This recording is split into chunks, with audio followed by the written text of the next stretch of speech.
you can make the big change over a year, which is I highly recommend. Keep the job that gives you security, and just try and do it on the side. I bet you don't know Roger Federer's sporting journey. No, but you'll know Tiger Woods. Oh, he played golf from when he was 18 months old, right? He is actually the outlier by a long way. Very few professional sportsmen and women start the sport they become famous for when they're 18 months old. Roger Federer only started tennis when he was like, I'm going to butcher this, but he was late teens. Like, he was properly old. Yes, I thought, bigger swims have been done. Surely swimming the length of Britain has been done. And then turns out no one had even tried it. So initially I went into that thinking it was going to be a fastest. I was trying to be the fastest person to swim it. And then it just became a world's first. And I was like, I already wanted to do it anyway. So that it just became a world's first by mistakes. It's not like I was looking for a world's first at the time. Before we dive into this episode, I want to ask you to hit the subscribe button here on YouTube. It helps keep growing the channel and keep getting fantastic guests like this one. Sean, welcome to the show. And we've managed to do it at a time when you're not out in the wilderness adventuring. You're sat in front of the laptop. Yes, mate. How's it going? Yeah, it's a rainy day in Wales, so I'm happy to be inside. And I'm getting soft in my old age, Of course, but I'm sure you'll put it to the test again at some point soon. But something that really stood out for me when I was doing my research for this episode and trying to understand who Sean Conway is that you've said before that there's two animals within you that you need to feed. What are those, and why is that? I'm a monkey and a terrier. So, and I worked this out about 3 or 4 years ago. I always knew I had these sort of two different character traits. One is very inquisitive, likes to do loads of different things. That's why I've never stuck to one particular sport. I have tons of hobbies. I do them all at the same time. When I sort of do any projects at home, if I've got 10 things to do, I'll probably do them all at the same time. So nothing gets finished until the last day when it all of a sudden gets done. And like Caroline hates it because she's like, why don't you just finish the painting and then get onto the skirting boards? And I'm like, I don't know, just my brain doesn't work that way.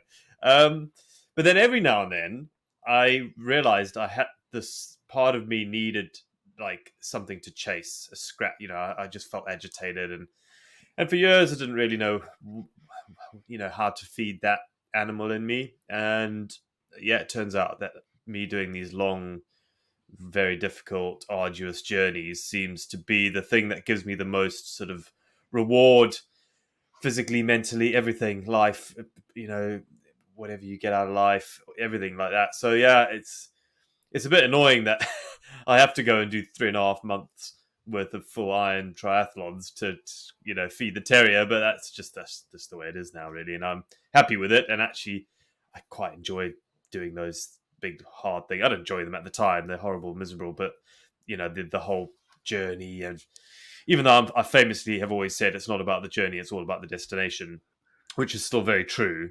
But I like chasing that destination, So yeah, I've worked that out. When do you think that level of self-awareness becomes clearer for you? Because if I look at your journey, you're not really the athlete that people know about until into your 30s, whereas I guess some people discover what it is they want to do younger and they maybe start pursuing it earlier. Yeah, well, I only started sport when I was 30. I mean, I'd cycled Land's End to John O'Groats when I was 28, but very slowly. From an athletic point of view, it was on a 1 out of 10. From performance point of view, I was doing 30 miles a day, really slowly. It took me 25 days to do Land's End John O'Groats, which, the average is about 10 to 15 days, really.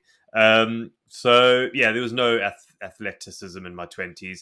I did sport at school, though. I had to. It was compulsory. And I'm a big believer in sport. I think sport should be compulsory for everyone. But for all kids anyway. But so that was very beneficial to my younger years, having sport, being imposed on me. And I happened to enjoy it. I just wasn't very good. I was in the 7th team at rugby in my school. My school only had 6 teams, so it was pretty embarrassing. On the bench for the bench. Yeah. So, yeah, it was sort of my 20s were just sort of lost to trying to make a wage, basically, put food on the table, which I sort of did successfully, but just in the wrong thing as a school portrait photographer. So threw the towel in there. and just decided I wanted to challenge myself. Uh, and yeah, I just stumbled across trying to break world records, basically, somehow. Just seemed like a good idea. I'd know, it's weird. Like, I had no, they say be naive enough to start and stubborn enough to finish. So there was definitely all that. But also, I wasn't fooling myself in the fact that I probably wouldn't make it. I was very, very happily going to go into my round the world bike record, knowing that I probably won't make it because I have no experience. I had no pedigree. I trained really hard, to be honest. And there's a part of me who was like, well, I've trained as much as I could. And actually, looking at some of the other riders against me in that race, I thought, well, there's definitely a whole bunch I know I will beat. So that's quite cool. But there was one or two that I was like, really, in hindsight, even then at the time, I was fooling myself. I had to be confident, and you have to, really believe that it's a done deal. However, I was sort of just was like, right, I just need to try something, and I'd rather fail at something difficult than achieve something easier. And it's something I always say. The biggest mistake I did in photography is I reduced my ambition to increase my chance of success. And that was just a recipe for sliding down the slope and landing at the bottom of the barrel, because inevitably you might fail at that thing. So you go, oh, well, I'll try something even easier and even easier and even easier and even easier. And 10 years later, instead of being a National Geographic photographer, I'm photographing crying babies on a white background, which I've had to set up in the toilet block, true story, of a nursery school, because that's the only room they had free that day. So there I was, next to the urinal, like a white backdrop. It's not the glamours of what you aimed for before. Well, I but it think was it's really easy. important.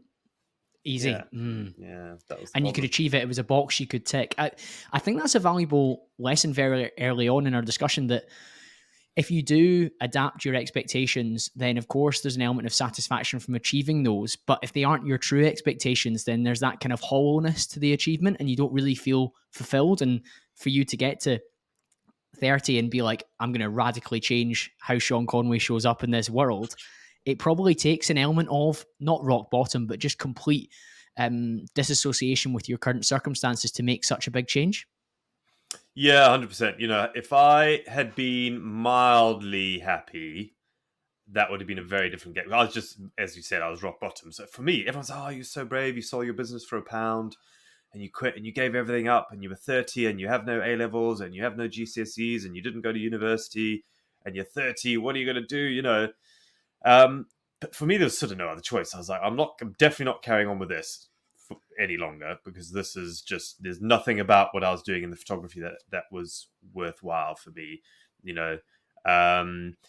So yeah, so for me it was easy, but and also I had no commitments, so I do need to remind people of that, because what I don't want to do is sort of paint this sort of hedonistic paintbrush over my situation by going and telling people, well, just quit your job and go off and have a folly around the world, because that for me wouldn't have been, I had to have the world record in my round the world cycle, because the other option is I could have just gone and cycled around the world slowly.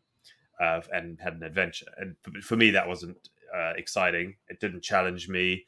And I don't think it's for everyone. I think a lot of people, and a friend of mine, it's just happened to him. He just quit everything, broke up with his girlfriend, quit his job. He had a bit of savings and he could live off the interest for a bit. He's like, I'm going to cycle around the world forever. I was like, really? He's like, yeah. I'm like, what's your plan? Like, what are you going to, no, I've just got, I earn a bit of money each month from interest, and I can probably survive on that if I camp and eat bread and ketchup.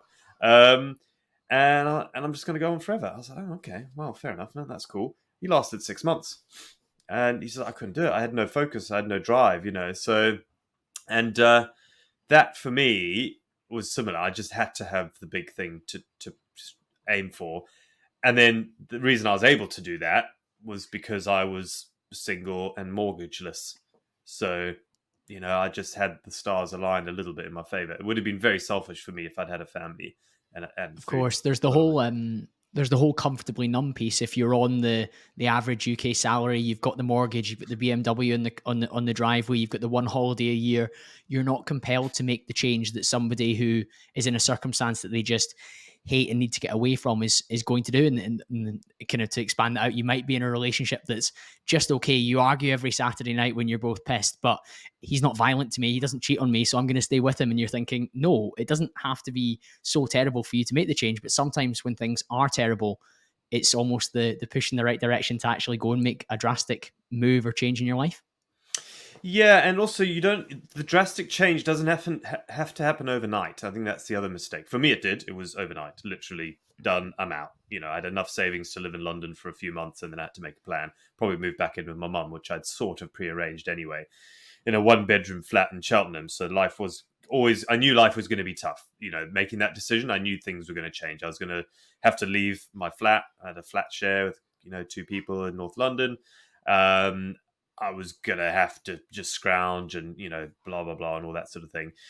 So mine was overnight, but so there's 2 things that I try and sort of explain or guide people now. Is one, you can make the big change over a year, which is I highly recommend. Keep the job that gives you security, and just try and do it on the side. If you have this big dream to cycle around the world, work out how much it's going to cost.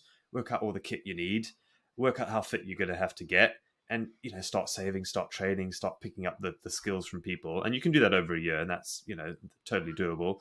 And then the other thing is try, and it's really difficult because everyone wants everything now, including the house and everything. And there's sort of nothing wrong with that. And I don't want to chastise people for getting the nice car. And I like my cars, mainly old ones, but I like my old cars. So we all have our material desires. Of course we do. I love tinkering with old things and fixing stuff up. It's the monkey in me. I have to do stuff with my hands. So, but you've got to be pretty honest. Any of those big, what I call sort of, I don't want to call ball and chain decisions, which is not a nice way of saying it, but because there's some ball and chain things that are very, very, that are awesome, like my kids. They're amazing. So I need to come up with a different name for it. But if you're going into a decision that's going to limit what you to go off and do something, your freedom, your location geographically, how much you need to earn to now suddenly pay for these various things. I just urge people to sort of think about 5 or 10 years time and go, is the sacrifice worth it? You might want that nice car. Okay, is it worth it? Are you going to resent in 10 years time? Are you going to look back and go, oh bloody hell, I wasted my money on that car. I really didn't need it, and because I'm doing that, I'm now stuck here, and I don't want to be here. So yeah, you just got to do a bit of forward planning, I guess. And it's the same. I always knew I wanted kids. But I knew I didn't want them until I was nearly 40. And I sort of made that decision. And I didn't want to have kids too early and now be sitting here going, oh, you little, I could have been, X, Y, Z, and I can't now. Resent's a horrible, being resentful is a horrible emotion. And I don't think it would have happened either, because kids are amazing. And I know it's not for everyone, but for me, had I had kids when I was early 30s, I probably still would have not resented it, because I get so much from them. I just happen to now get double the much because I've got this cool catalogue of cool dad stories, hopefully, for them when they're teenagers. And then also I'm now super inspired to, give them the tools and skills I've learnt through my challenges that I can hopefully impart onto them, which will help them in everyday life, whether it's going off and cycling around the world or learning a musical instrument or whatever, whatever they want. I feel I've gained a lot of skills in my 30s, and I had my first when I was 38. So I think it is different for men because we're biologically less in a rush, whereas I understand both societal pressure but also the biological pressure for women to maybe make that step faster. So there is an advantage that you and I have perhaps when it comes to having children on our own timeframes, in terms of when you feel ready, in terms of the lifestyle you've got, in terms of the lessons you've got, in terms of the mindset you've got. I think it's a nice privilege for you and I to have, and I'm very grateful for it. At 32, I have no immediate plans for kids, but I certainly know that I want to be a father in the future. Yeah, totally. And you've just got to have those open conversations with everyone in your immediate sort of family group and that sort of thing. So yeah, it's true. You've just got to look at your sort of life plan. I hate the word life plan, all that sort of stuff. But just you got to be honest with yourself, really. What do you want out of life? What are your responsibilities in life? Because we can't just all go through life and be like, oh, well, it's amazing, and I'm going to do this. And if I'm not going to do that thing I hate because I don't want to do it. You've got to. There's a lot of stuff in life that you just need to suck up and do, right? When I want to break 105 full iron triathlons in a row, it was a lot of stuff I didn't want to do as part of that. Just the constant pain, all the training, missing my kids.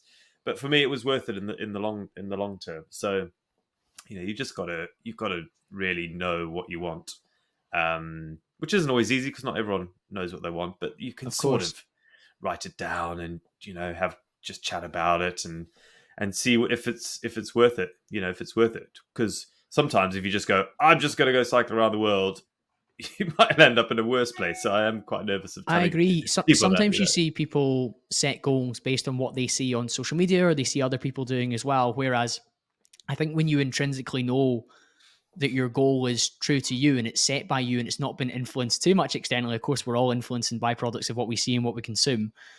But ultimately, for example, when you go to do all that hard work through the 105 back to back, there must be a really strong why to keep doing the how. If it was just a case of, I want to beat that record because I want my name on it, that's probably not enough to fall back and rely upon. In the same way, if somebody says, oh, I want to start this particular consultancy business, and then when you're not getting any leads for the first month, you're going to quit if it isn't truly what you want, if it's just something you've maybe think you want because you've seen a friend do it or a family member do it or some guy that you really like watching on social media do it.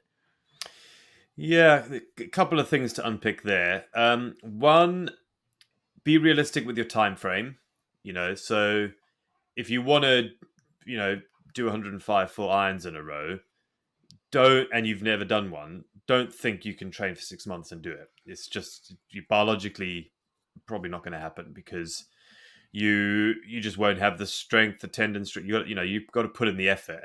And the same with if you want to do a business or something. You know, don't give up after a month. Everyone. There's very few outliers in sport and in business, but unfortunately, we focus on those. Because for example, there's two classic examples in sport. So there's the Roger Federer case and then the Tiger Woods case. So I bet you don't know Roger Federer's sporting journey. No, but you'll know Tiger Woods. Oh, he played golf from when he was 18 months old, right? He is actually the outlier by a long way. Very few professional sportsmen and women start the sport they become famous for when they're 18 months old. Roger Federer only started tennis when he was like, I'm going to butcher this, but he was late teens. Like he was properly old in what you think. But weirdly, that is actually the norm. The norm is for people to spend a long time building a foundation and doing it.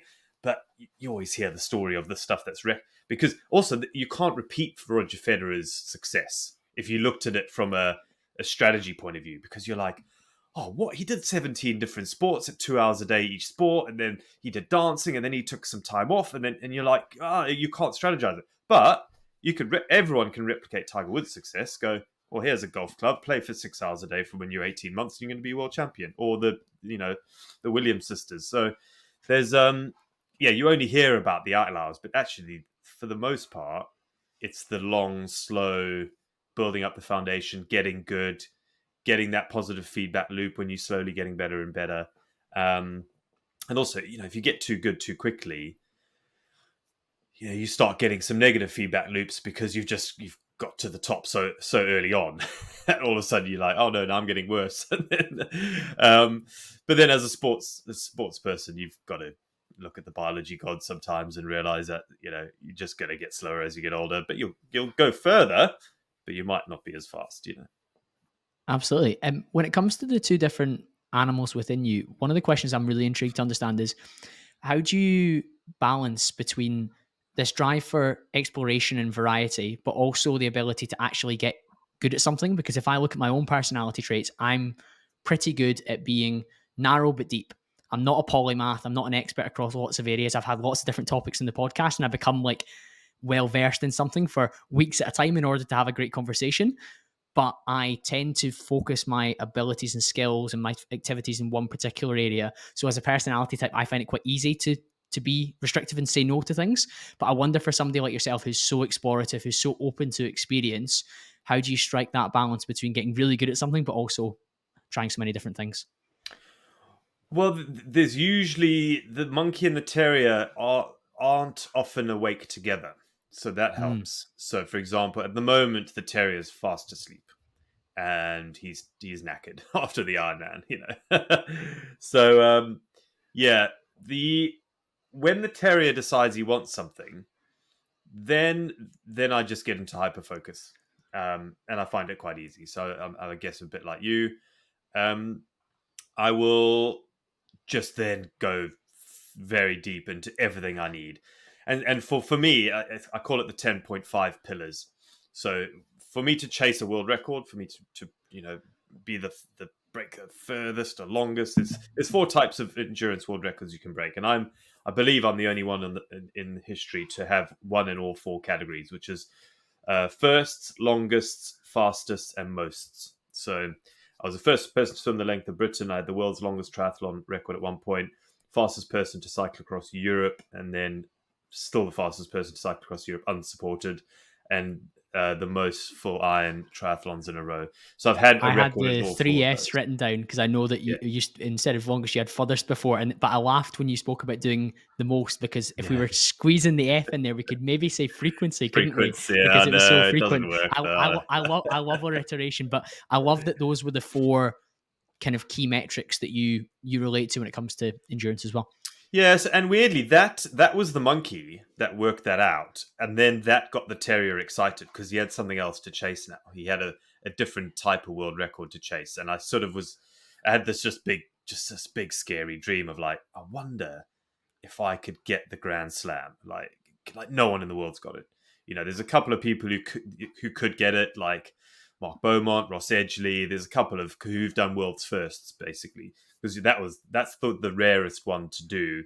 Because all the other records you're usually breaking someone else's record, like a distance record, a speed record, and the most of record. There's a benchmark to go for, but world's first, you need to do that. So all the people out there who've got world's first and something legitimate, not like, I don't know, breaking eggs with your head or something. Although Something that that would people be, would want to break, yeah. well, no, it's got to have an endurance element to it, and just be very long and difficult and noteworthy. But I'm not going to sit here and poo-poo anyone else's ideas. If you want to break 7,000 eggs with your head, then great. I'll come and watch because that sounds epic. Crack on, literally. Yeah. So yeah, exactly. So I had these big scary things to chase. When I need to chase one of them, my hyper focus gets into the 10.5 pillars, which is planning, experience, fitness, health, nutrition, hydration, sleep, muscle management, mindset, community, and the point five is luck. You need a bit of luck sometimes. So I then deep dive into everything in all those 10.5 categories. How can I optimize my planning, my experience? What can I claw back on experience? Because it's amazing how often you forget some of the stuff you learned on some of the old things. Like when I cycled around the world, it was like halfway through the Ironmans. I suddenly remembered, when I cycled around the world, I worked this out already. Why have I not implemented it? And then I'm like, okay. So sometimes I do a good job of strategizing each of those 10.5 pillars, and sometimes I forget. But yeah, ideally I go into it with those 10.5 written down, and I optimize each single one and work out how I can make each one the best. And because if one of those pillars goes completely, the record's pretty much off, really. It's almost impossible to break the record with just 9 of those pillars firing. If just one of them's off, it's usually enough to make the record impossible then, because you just won't do the time or the pace, or you get the recovery or whatever. So yeah, it's all about really optimizing those 10.5 pillars. So and that I love it. I've got spreadsheets, and my whole office is a blackboard, like my ceiling even. So I got chalk everywhere when I'm in the zone. I'm like writing on the roof and behind, painting. I take pictures off the wall to give me more blackboard space, and I'm writing behind the pictures. And then I've actually only just rubbed it all out yesterday. um One of the reasons I asked that, Sean, is because sometimes when you have somebody with a personality trait that loves exploration, loves spontaneity, loves to do different things, they can lack that detail orientation. And I think that's why you have that dual driver within you. That's what makes you who you are in terms of success. Because if you did turn from one thing to the next, to the next, to the next, to the next, I don't think you would have had the level of mastery of all these different achievements that you have. Because when you go so deep on the planning in those pillars, that takes a particular type of skill and intelligence and bandwidth and energy to actually achieve. Whereas I think some people are like, oh, I'm a super spontaneous or experiential person. And you're thinking, no, I think you're flip flopping too much. Let's try and do the thing for a little while. And then, of course, you can then move on from there. Yeah, exactly. It depends on your goals, really. I To break the long endurance records, you just can't afford not to do a deep dive. You just won't break the record. They're so difficult. They're so hard. You look at any sports person at the moment, their training schedule, it's pretty intense. It may not be 50 hours a week, but it's very focused, and they're or a lot of the pros now, they're single. Pretty a lot of them, they're sleeping twice a day because you just have to. All the things you have to do to win now, just means you can't have anything on the side. I'm a bit lucky that in the world of endurance, of the 10.5 pillars, fitness and conditioning is one of them. You've still got all the other stuff that can go wrong. So I'm sort of weirdly flip flopping even between all these things. But saying that, even most pros, and they may not know it, but will also be focusing on the 10.5. They may not have cataloged it like I have and put a name to it, but they'll 100% be focusing on it. And within each of those is a whole another series of subcategories, right? So in nutrition, you've got energy, recovery, and health, and then within the energy one, you've got fats, carbs, protein. And then even in the recovery, it's fat, carb, protein. So there's a whole subgenre within each of those 10.5s that you also got to nail, especially on the sleep. Sleep, you've got some. Just for me, there's two variables for sleep, really: duration and bedtime, going to bedtime. So those, and you mess around with those, and you find optimum. What's optimum for sleep quality, and restfulness and recovery. And again, it's a little bit depends on how much training you've done, but mostly, you play around with, because for me, for example, if I have 9 hours of sleep a day, my quality is terrible. It's too much, and my body just is not tired enough. If I have 7 hours, I don't get enough recovery. So for me, I found sort of 7 hours 45 is optimal. And then you play around with what time you go to bed. And I've messed around a lot with all these things. I do struggle on the sleep thing because I really am a morning person. I feel more creative in the morning. I'm a sort of get up and go, like, don't eat, don't drink. I just get up and I want to do sort of the work stuff at my computer usually. I like to train in the mornings as well, but and I feel better when I get up at sort of 5:30. Mm. But with the kids getting up for school and everything, it sort of ruins my flow a little bit. So I have had to change my routine to going to bed a little bit later and doing some of those tasks that I would do, like training, after they've gone to bed. So because normally I'd go to bed with them at 9 and get up at 5. Well, sorry, they're in bed at 8, but by the time they've fallen asleep and I've hoovered the living room, which I don't do often, to be fair. When you're It's in good husband mostly mode. Caroline, yeah.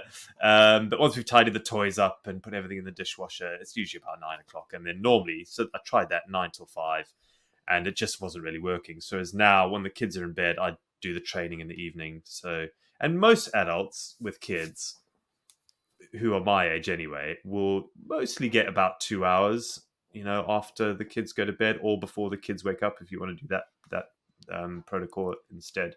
So yeah, it's all just about optimizing those, for me, those 10.5. And then I love it. As I said, I just love doing the deep dive into it. It's not to say, you know, the terrier and the monkey definitely aren't awake together, but it doesn't mean the terrier's awake for 6 months and the monkey's not around.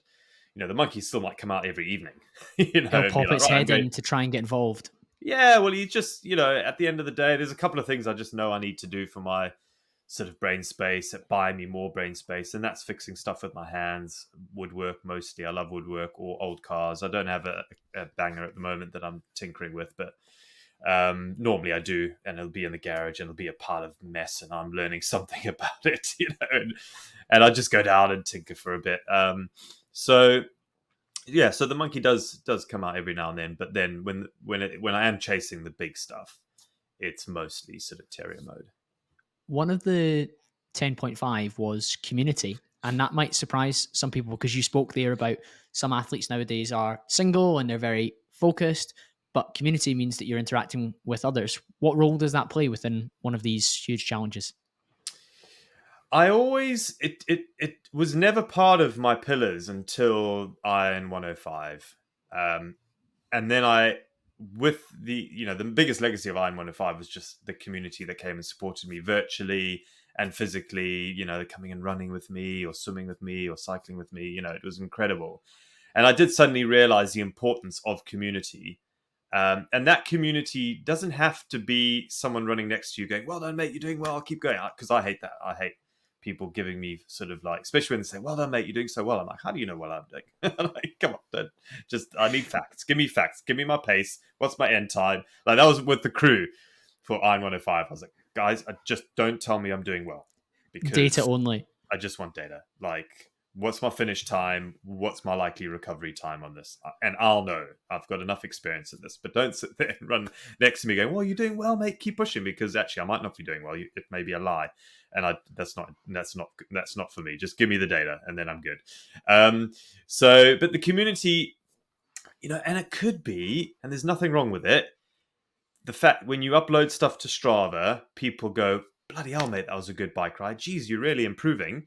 And that might motivate you to push harder the next day. Genuinely, it might. And I always link it back to photography. If I'd had Instagram when I was a young photographer, and I got to follow all the National Geographic photographers, all the people I aspired to be, all these big magazine photographers, travel photographers, and I'd put stuff out there on Instagram, and I started getting positive feedback from people, I probably would have stuck at it.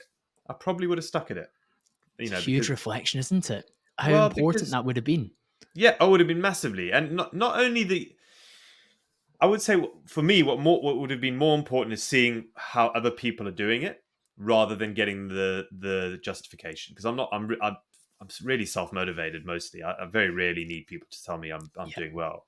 There's a couple of things that I like my books. When people say I've written a good book, that is probably the one thing where I go, oh, thanks, mate, that's cool. All the other stuff, I'm not that bothered. But I think, I followed Jimmy Chin back, if Jimmy Chin was doing what he's doing now back then, right? I'd have been super inspired. I'd be like, wow, check it in. This is what he's doing. This is behind the scenes. This is the life he's living. Oh, I totally want to get there one day. How do I do it? Sean, I'm Oh, a big believer that we stand on the shoulders of giants. And I yeah, think that's something that's become available to us now through content. Because, like, for example, I can follow what you're up to within one of your challenges and the training before it and after it and how you recover almost to the letter, like as much as you're willing to show, basically. And that is so inspiring, but it's also extremely informative and educational. So in the same way, you could follow some photographer, you could have seen what life looked like largely behind the scenes, and then relate to it and say, like, could I imagine my life being like that? Can I imagine applying my skill set in this way? Could I imagine my work ethic being this way? So I think that's a phenomenal point, that we're very fortunate at the age that we live in, and who knows how things would have been different if you'd had that resource when you were in photographer Sean mode. yeah, 100%. The only way I could see what other photographers were living, or even just the quality of their work, was to buy the magazines, really. And which I didn't do enough of, really. I should have done more It's of it. not as immersive either, is it? Yeah, and there's a cost element to it as well. National Geographic's a subscription plus an outdoor subscription, outside subscription. All these subscriptions would have just cost too much money for me at the time. So yeah, there was that. So yeah, it's just all part of me, realizing I'm good at what I'm good at now, and I feel the need to now impart some wisdom for one or two people in the world to hopefully take something from it. Because I think it would be selfish for me to do the stuff I'm doing and not put it out there. I think, even though I have a real sort of love-hate relationship with social media, and there'll be months I go by where I don't use it at all, and then everyone shouts at me, "Sure, why are you still Where have alive?" you been? Yeah, I'm like, I'm fine. I'm still in my bungalow in North Wales, living the dream, guys. Like, I'm good. Don't worry.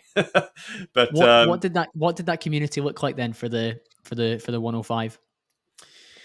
it was, a lot of locals came and supported me. Literally came in on the side of the road, and brought me bananas and things like that. And there was a sort of a group of regulars that would come and ride and run with me. And swim with me, because we didn't have as many open swimming events because of the it was a council pool and there was rules and stuff. But yeah, it was great. And then online, everyone was just really amazing and supportive, and again, the thing that I really enjoyed the most out of it is how everyone that came to sort of support me virtually and physically, they've become friends with each other as well. There was sort of this, it became, as I said, this like online, this Iron 105 community bubble that, now we do the pub. There were 11 pubs on my bike course, and we've done a pub crawl around them, even with everyone who came and joined me. So it's yeah, it's been great. And that is the as I said, the positive side of putting stuff out there on the internet. And there's always going to be idiots, but you just ignore them, right? They get drowned out, luckily, by the positivity mostly. When you spoke about the three Fs, or the kind of fourth metric, when you talk about first, so being the first to do something, how do you come up with the inspiration or the idea for that to be the thing that you aim at if nobody's done it before? So swimming the length of Britain was my world's first, and that was back in end of 2012 is when I thought of it. So it's a while back now. I thought it'd been done. I genuinely thought someone had done it, or I thought someone must have done it, because bigger swims have been done, as in distance wise. Martin Strel swam the Amazon, Dave Cornthwaite swam the Missouri. So big swims have been done. Not many big ocean swims had been done. There's that French guy Ben Lecomte who sort of swam the Atlantic but couldn't verify it. But yes, I thought, bigger swims have been done. Surely swimming the length of Britain has been done. And then turns out no one had even tried it. So initially I went into that thinking it was going to be a fastest. I was trying to be the fastest person to swim it. And then it just became a world's first. And I was like, I already wanted to do it anyway. So that it just became a world's first by mistake. It's not like I was looking for a world's first at the time. I hadn't even crossed, because the world's first I thought would be the trickier one. I thought, well, let me get a speed record out of the way while I'm younger, because speed obviously favors biologically younger people. And then it just became a world's first. I was like, oh, brilliant. Well, that's cool. And then because I'd done the swim, I thought, well, I might as well, and I'd cycled it already. I thought, I'll do the run now, and then I'll be the first person ever to do a Land's End to John O'Groats swim bike run, which I'm still the only person to have done it. So unless I'm just begging Ross Edgley and Jasmine Harrison to do the bike and the run, so that there can be 3 people at my Christmas party. Yeah, I saw Ross did his swim recently, and I think when somebody does something for the first time, it's the whole Roger Bannister theory, isn't it? Like, people start to be able to believe that it's possible, albeit in a very select few who actually have the physical and mental capabilities to do it. But when somebody breaks ground for the first time, it is quite often that somebody then follows in the footsteps. I mean, your Ironman, I think the record beforehand was like 100, but you've gone past that by 5 in total. And somebody would be staggered for that to be done. If you'd looked 5 years ago, they'd be like, there's no way anyone's going to do over 100 Ironmans back to back. Yeah, which I never understood. A few people tried to do the 100 when the record was 50, when James Lawrence had the 50 in 50 states. I thought of doing 100 when he still had the 50. So this was in Interesting. 2018. I did think of it back in 2018. I thought of a route and everything. I lived in Coniston, the Lake District. I was going to swim in the lake and then cycle down to Barrow and Furnace and Ulverston. It's sort of fairly flat, and then back to Coniston, and then two out and backs on the quiet side of the lake on that side road. It would have been a marathon. So I planned a route and everything, but you know what? The terrier just didn't wake up through it then, Mm. and so I canned it because you have to. The terrier needed to want it. You've got to be so hungry for it. So yeah, so I didn't do it back then, and you know, part of me is like, oh, I wish I sort of had done it back then, but then I don't think I'd have made it. I think I'd have been a bit young. I think I needed more endurance in me. I needed a bit more experience. The route wouldn't have been great either in hindsight. Now that I know what now that I've been there, I probably could have made the route happen, but it was, if on wet days the roads were a bit narrow and probably a little bit too much elevation as well. But yeah, so I did think of the 100 back then, and then I'm surprised no one went for the 100 earlier than I did. To be fair, I think I it's because suppose maybe you're James in a Lawrence little had, bit. yeah, I was going to say James Lawrence had such a miserable time. Everyone looked at him and went, "Whoa, dude, I don't want Fuck that." that. If that's what it's like, I'm not doing it. And I looked at it and I'm like, I don't. I think I can do it better, like without playing my own trumpet. But You've got yeah, to think like that, though, Sean. You've got to have, it's not ego, but a level of identity that I can step up and do the undoable, or what's not been done before, or what's been done before, but the step more extreme, the step further. And then your habits and your behaviors identify and match that exact level of identity. Because if it doesn't, then it's delusion. Because there's probably yeah. somebody that's mouthed off on the internet to you to say, "Oh, I could do that." And you're thinking, okay, well, come and be a man in the arena then and show me. Whereas you continually set something, go and do it, albeit, and you've got a hiccups page on the on your website which dictates and shows there's times when you do step up to the plate and it doesn't quite work out, but then you're like, right, what next? How do I refine my approach? Yeah, totally. You go. I've one of the pillars is experience. I've got the experience now after 14 years of doing this. I know my limits. I know what I'm good at. Um, I know just biologically and physiologically what I might be able to do and might not be able to do. I know my weaknesses. So, and luckily, there's very few things out there that I feel I couldn't do. In fact, there's only one really of all the big records that have been done recently. It's probably Mark Beaumont's Around the World in 80 Days. I think I'm probably on a flat course. I'm a bit too light to push those big power numbers, and I can tuck a bit smaller, so my air resistance will be a bit better than his. But Mark's 85 kgs. He could push 300 watts. For an hour probably. I reckon his FTP is probably over 300 when he was at his peak. Whereas you're around Um, 70, Sean, is that right? I'm 60, probably down to 68, 60. I got Okay, to 67 on the on race Ironman. So conditions. yeah, 68. I feel like my good weight. So I probably could get an FTP of 300, but be a lot harder. And not that FTP is the be all and end all, by the way. So yeah, his Round the World in 80 Days. I thought, wow, that was amazing. I remember when he told me when he was planning it, I was like, man, you got to get so lucky with flights. You have one flight delay, it's all over. I just don't know if I want to throw all my eggs into the Qantas airline basket of luck, But he smashed The, it, the French air traffic controllers will be striking me at some Yeah, point. They always do. exactly. Every Yeah. summer holiday. Yeah, and then recently Ross Edgley's River Swim. The Mm. mileage thing didn't. I don't know enough about the currents to work out whether the 300 miles was good or not. But the time was amazing. The time he spent awake in water with that sleep deprivation, incredible. Like I don't know if I would take that risk now with kids.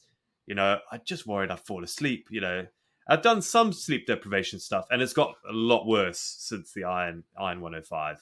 I sort of have lost my ability to stay up for long periods of time since that. But when you look at his figures, his time figures in the water, wow, it's amazing. So like just to be going down a river 55 hours or however long you went for, having logs slap you in the chest, I was like, man, yeah, well done, mate. That was very impressive. Yeah, the distancing, I'm not It's so sure because I don't know how much you would have traveled just floating, but to stay awake for that long, wow, well done, Ross. I'm going to give him a round of applause. Honestly, it was incredible. It's a case of real recognizes real in that space, because you both experienced like what the human body and the human mind is capable of.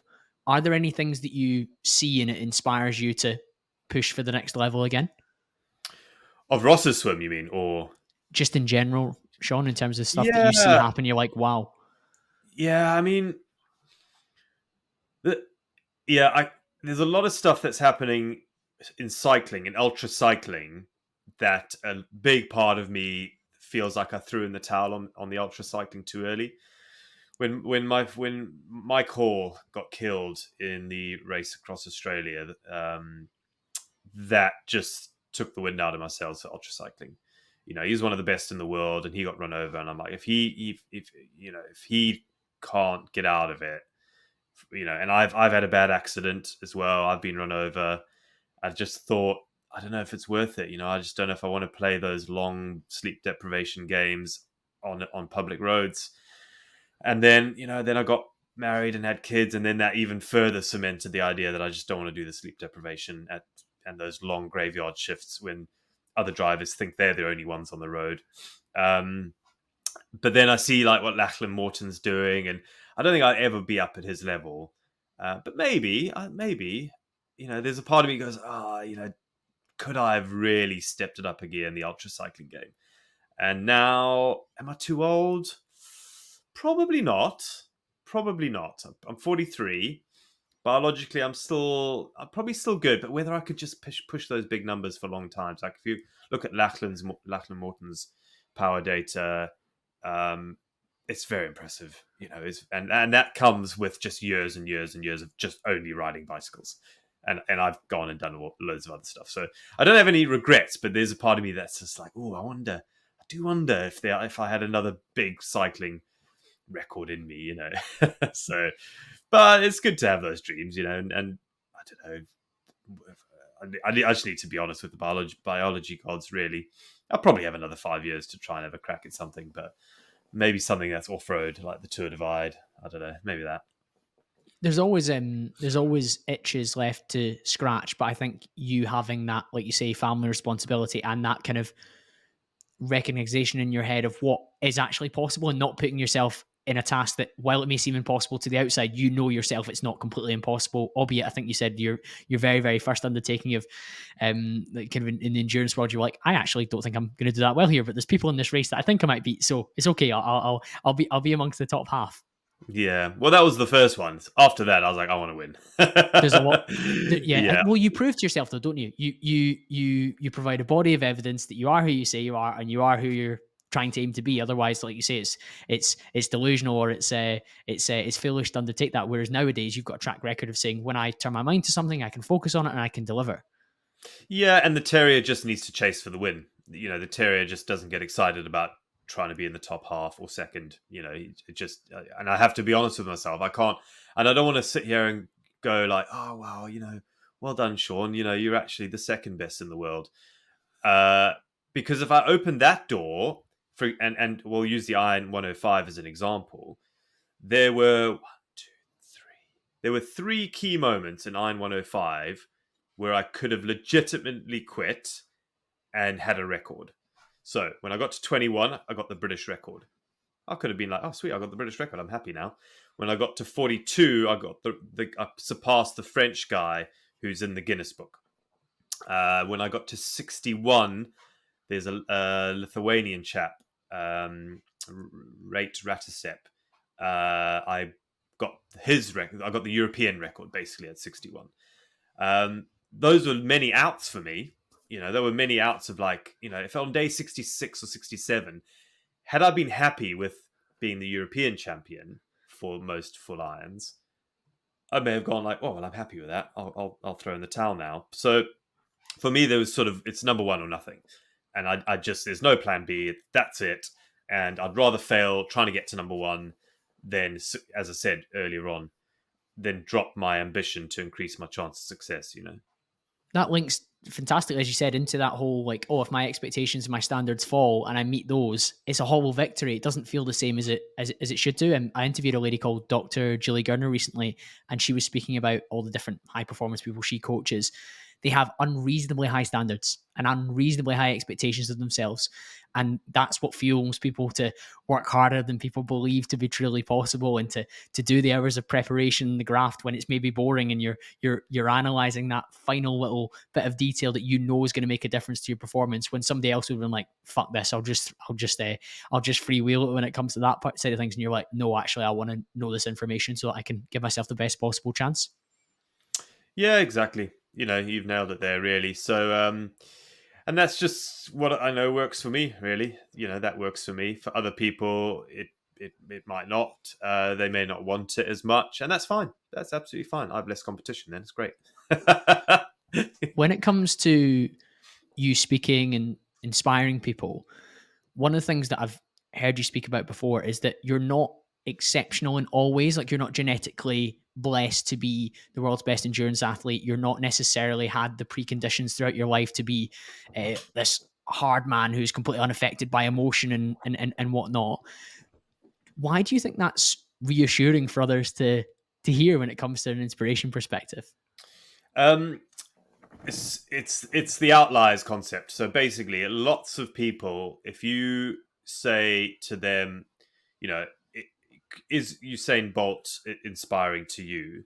They'll go, yes, but obviously, I can never get to his level because he's X, Y, Z, and they'll give reasons for it. And they presume he's an outlier, so they sort of see him as inspiring, but sort of not really, because there's no practical thing to it. And I found, I'd go and do a lot of talks at schools and at companies and everything, and a lot of the feedback I got from people were like, "Wow, you did that, but really, you've obviously got something that we don't." That was the main, and it wasn't just biological. There was a lot of reasons. They were like, "Well, and at the time, some were true. Oh, you're single. You don't have a family. You live on a boat, which I did. So your outgoings are less." People presumed I just had loads of money in the early days. That was quite a common one, like, because historically, explorer adventure type people did come from a corner of society that just had money. So I in the early days was lumped in with them. I was like, well, I live on a boat on the River Severn, and before that, I lived in a 1-bedroom flat with my mum. So it wasn't that. But then also they just figured I had this biological advantage. In pictures, I look big. I look like a beast in photos, whereas actually I'm quite short, very short actually. But it's good for me. My height and weight is beneficial to the stuff I want to do. So, yeah. So I thought, right, I just need to, I'm going to put all the things on my website to prove that I've messed up a lot, and it doesn't all come easy. So that's the hiccup section you're talking about. And secondly, I'm going to get tested. So I went into a lab, got tested just to sort of, although secretly I thought maybe there's something, there was a sort of like, right, I know I pretty much knew there was nothing, I was nothing special. But then there was a part of me that was like, ooh, I wonder if scientists are going to write about me forever because they're going to find something in me that's totally different and unique. There's this one gene that you don't feel pain or something like Yeah. that, and you're like, I do feel pain, but they're like, well, that's not real Yeah. pain, and you're thinking, what? Yeah. And yeah, no, I just nothing remarkable at all. In fact, I have a disadvantage. I have a salt deficiency, so I need 3.4 grams of salt per liter of sweat. I'll sweat 700 mils an hour if I'm pushing hard. So I need a lot of salt. I need a lot of salt to stay hydrated, which comes with its problems. So literally there's nothing on me biologically or reactions or cognitive, everything. I did the same test as Jensen Button for reaction times, and if I was a Formula One driver, I'd crash on the first corner because I just wouldn't Oh my make the goodness. corner in time. So it's important for people who achieve high things, I think, to put stuff out there. With sport, it's difficult. It is a difficult one in sport because it's so competitive now. You sometimes need to be an outlier. Usain Bolt, I'm going to make this up, but if he was 4 inches shorter, he might not be the fastest in the world. So he has a biological advantage to other people. The Brownlee brothers, I believe, just have this amazing run and bike Wingspan. ability. Yeah. So if you're a sumo wrestler, you're massive. If you're a basketball player, you need to be X tall. I think you can't even make it in nowadays unless you're 6'5" or something. Like you just won't even get accepted. Same with rowing. My friend's Olympic gold medalist. When she went for her trials, she nearly didn't get in. They asked her to remeasure herself, and she sort of stood on her tippy toes a bit without them knowing, just to get into the Team GB. And then she got gold, so that was good. If you want to be I think again, I'm going to ruin this, but if you want to get into the biggest precursor to getting into national baseball in America, to be a hitter or whatever you need to be, I don't know the terminology, is 20/20 vision. So if you don't have 20/20 vision, you're out. They won't I've even get heard this. selected. Yep. Yep. So there is, and sport is, and that's fine. I don't think we should put a handicap on people who just fit the bill. Otherwise, you could have like people like me in the NBA with stilts on because that's my handicap. Like, just to be inclusive. No, come on. Yes, Like, affirmative action. Yeah, I mean, we yeah, had I mean, that. We had that post the Trump assassination attempt, didn't we? People were talking about the Secret Service had the DEI policies where people were in who were below the normal height, who couldn't protect from bullets, etc., etc. And we do not want sport going that way no, whatsoever. I think if you've got a biological advantage and it favors a certain particular sport, I think it's great. Work to your advantages. If you're 7 foot tall, go and play basketball. If you can naturally get to 200 kgs, get into sumo wrestling. Like, whatever. Like, it's awesome. I think everyone needs weird people who have advantages biologically and who then train really hard, because also there's a lot of those people. There's a lot of 7 foot tall basketball players. So it's not like it's a given you're going to get in. You're still going to have to work really hard and focus on the 10.5 pillars and and make sacrifices. So which is great. I think it means, and that's the cool thing about sport. There's a place for everyone. Of course, and if those biological advantages aren't in place for you, what do you credit your success towards? I say they're not in place. However, they are a little bit, because my height and weight's pretty good, but a lot of it's mental. A lot of it's mental. I'm not requiring a lot of power, which is why females who are biologically have less power. That's just biological. That's why they're so good at ultra endurance. If you look at Lael Wilcox, just broke the round the world cycle record, smashed it. She won the Trans Am years ago, 2015, 2016, beat all the boys. Sarah Hammond wins the Race to the Rock mountain bike race in Australia. She's won it like 3 years in a row. But endurance wise, in my game, there's no sort of biological power advantage there. But I guess I have a little advantage on my height and weight sometimes. I could be taller, really. I think if I was a bit taller, I'd still also be good. So what do I have? I think I probably just want it more. I think more than anything. What do you tap into in those hard moments? What do you think about? I think about the 10.5 pillars when things are going bad, and if I did have a superpower, that's probably it. If things are going bad, I micromanage all those 10.5 pillars and work out which of them are suboptimal. How can I make them optimal? And that usually gets me out my funk as well, because it gives me something to think about.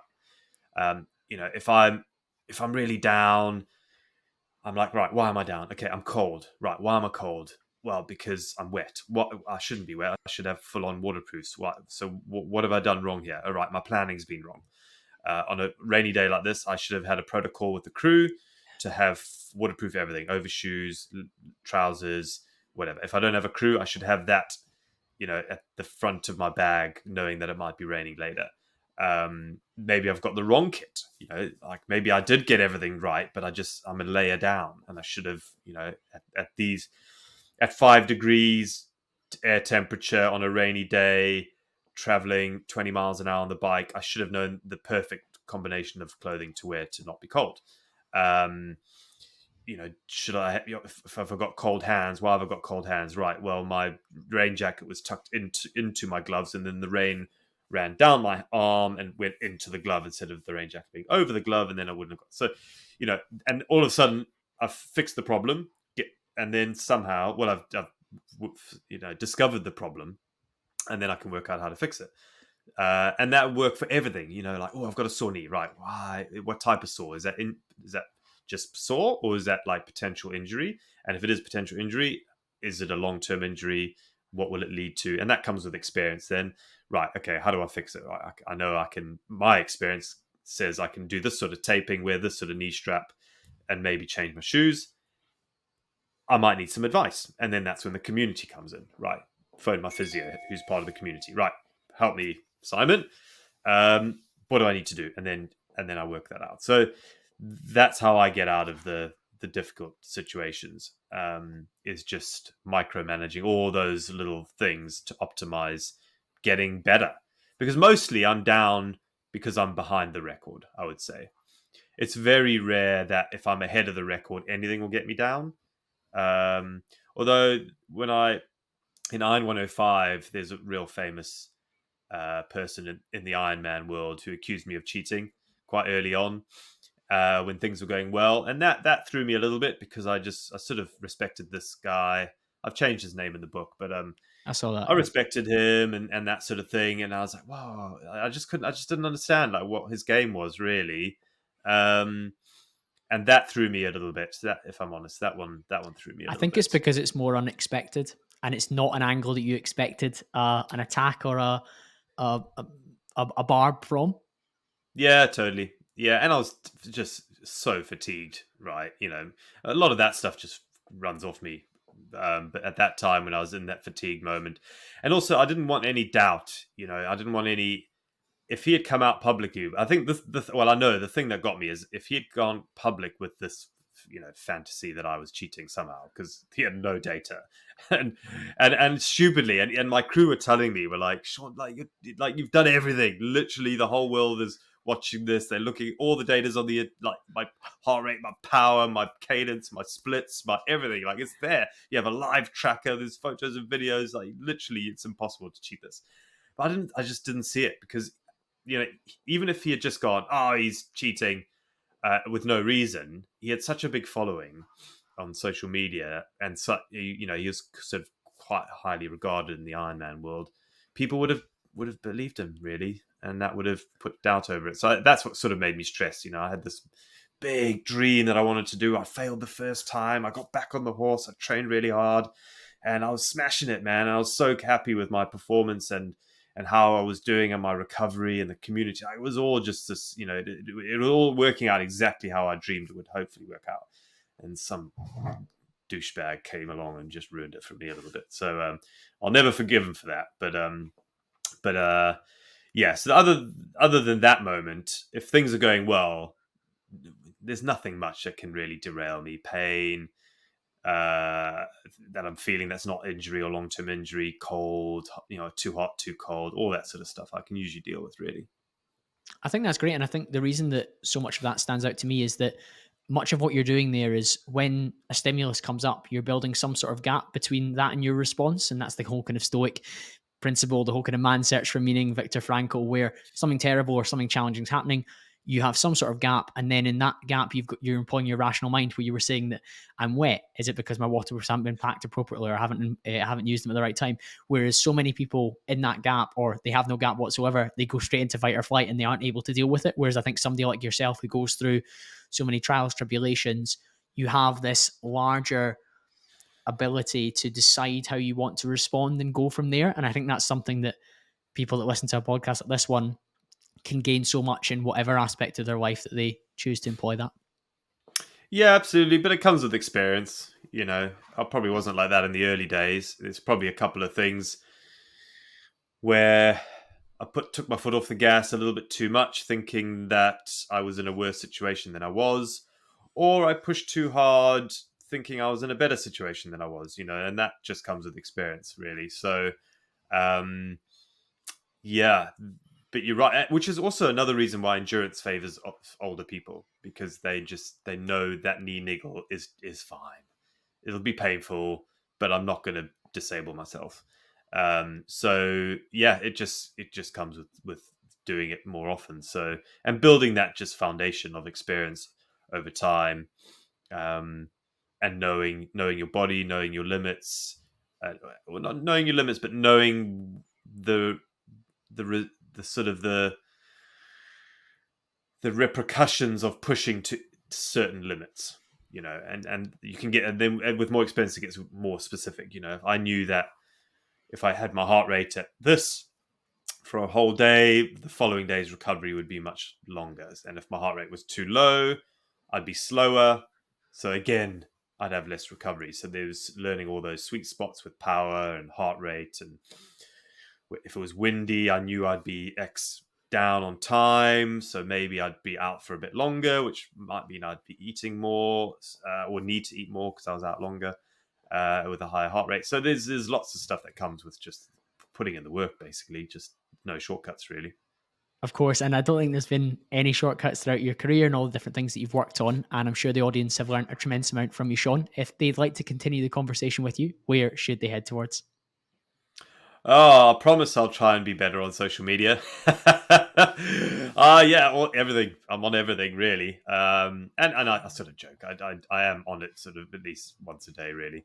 Even though I'm not posting, I do try and reply to everyone who messages me if I can. Mostly through my website. Social media messages get a bit backlogged, but if anyone's got questions, they can find me on social media or just go to seanconway.com and they can fill out the form. And I genuinely get back to everyone who emails me. So yeah, you can find me anywhere, really. Wonderful, Sean. Thank you so much for coming on the show. SeanConway.com will be linked in the show notes, and I'll be back to speak to you listeners again very, very soon.